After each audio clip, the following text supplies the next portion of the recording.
Welcome to LanguageLine Conversations. National Disability Independence Day recognizes the passage of the Americans with Disabilities Act 31 years ago. I have the privilege to introduce you to Julia Sain, Executive Director at Disability Rights and Resources, and an ADA expert who provides training across the country. Julia, thank you for being here with us today. I'm excited. Good to see you again. What should people know about the differences between English and American Sign Language as languages? Well, the first thing that's very important is to recognize that they are both languages. People don't hear American Sign Language like they could hear Russian or Spanish. And so there's a reason for people to believe that it's just coded English. For example, Morse code is coded English. Braille is coded English, but American Sign Language is a language. And the syntax of American Sign Language is much closer to the syntax of French than it is to English. And so knowing that it is a language is one of the reasons that people need to get an interpreter, as they would if they were communicating with someone who spoke a foreign language, because in this case, the person is fluent in a foreign language or in a different language, American Sign Language. If I don't have access to an on-site interpreter or can't get one immediately, what is the recommended course of action for communicating with someone who is deaf or hard of hearing?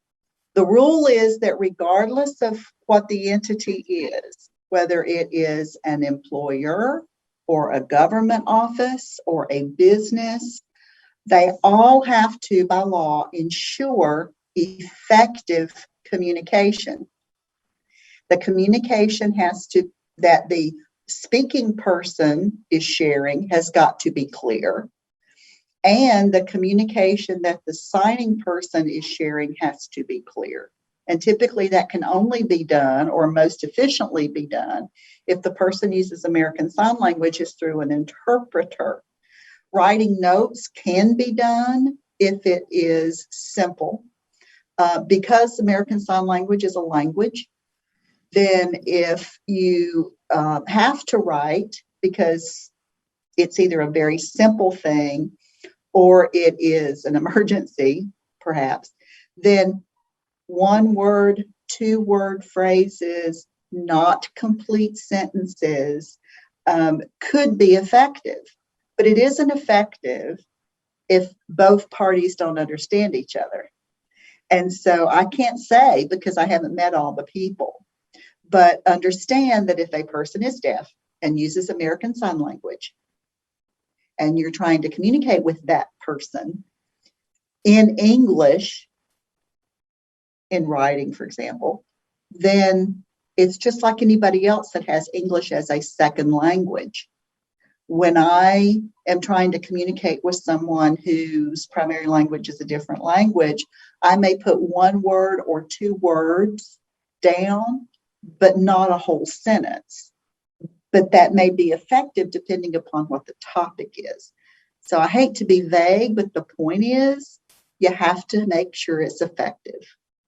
What is the most important thing you can tell me about communicating with someone who is deaf or hard of hearing?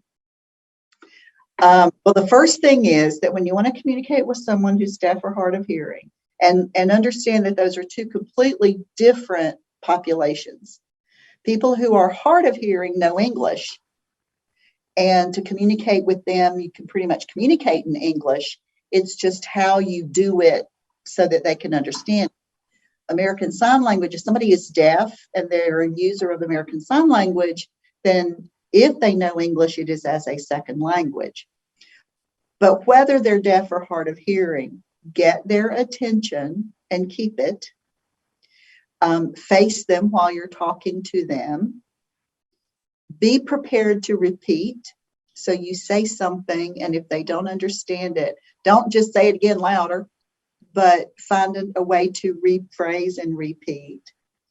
And the other thing is, don't depend on the person to read lips. Again, if the person is hard of hearing, has a hearing loss, and they know English, they may be better at speech reading, as we call it. But only 30% of the sounds we make in English can be seen on the lips or the teeth or the tongue. Everything else is made behind the teeth, which nobody can see. I don't care who you are. So when you say people can lip read or can't they lip read, here's the answer. In a situation where the person knows you, they know the topic, they know it's a well-lit area, and they know that if they get it wrong, they're not going to jail, they'll get 30% of what you say. If that's okay with you, then expect that they're going to be lip reading. But typically it's not. And so you're going to want to find another way to communicate. If an in-person interpreter isn't available, do you consider video to be an acceptable alternative? It depends on the situation. The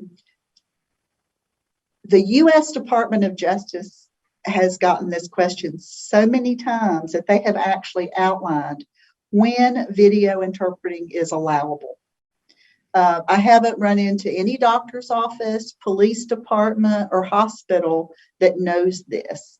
And so I have to wind up telling them a lot of times. First of all, there has to be a dedicated broadband just for the device. Staff have to be trained on how to use it, how to move it, where to put it, and probably just have one person in the room that monitors the device. The video can't jerk or freeze or spin. There's a word for that, I'm sure, but you know what I'm talking about. The audio doesn't crackle, it doesn't skip. The video screen is large enough that the person who's deaf can see from just above the top of the head down through just below the chest area, a little wider than both shoulders, and could be able to see all of the facial expressions, and vice versa, that the interpreter can see the person who's deaf like that. I typically don't find that people who use the video interpreter have all of those requirements in place, and therefore it just does not, it becomes ineffective, which is the violation of the effective communication requirement. What would surprise most people about what it is like to live as a person who is deaf? I can say that the very first thing that everybody needs to know is that people are people.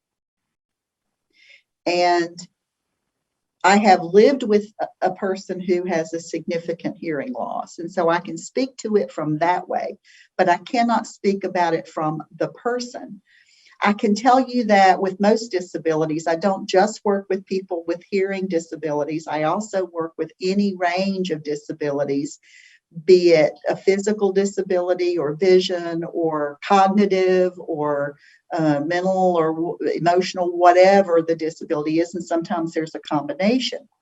And the thing that I find, regardless of the disability, is that the person's life is sometimes, or their success can be directly related to the way that other folks treat them. And so if I am in the presence of a person who is deaf or has a hearing loss or any other disability, the first thing I want that person to know is that I respect them as a person. I will treat them with dignity. I will not demean or diminish what they're missing or what they need. And I'll find a way to make it happen because that's my responsibility. And once a person knows that about me, then our success in communication rises exponentially. It's if the person feels that they're wasting my time because of the way I've reacted, or that I'm not willing to move around to a better place for them to see me, or that I talk too quickly, or that I get frustrated, then that just impacts negatively the way that they receive me, and communication is not effective. So respect, dignity, and take some time to work it out would be what I would suggest. Thank you, Julia, for participating in this LanguageLine conversation series. And thank you for all who joined Julia in supporting others in their journey toward independence.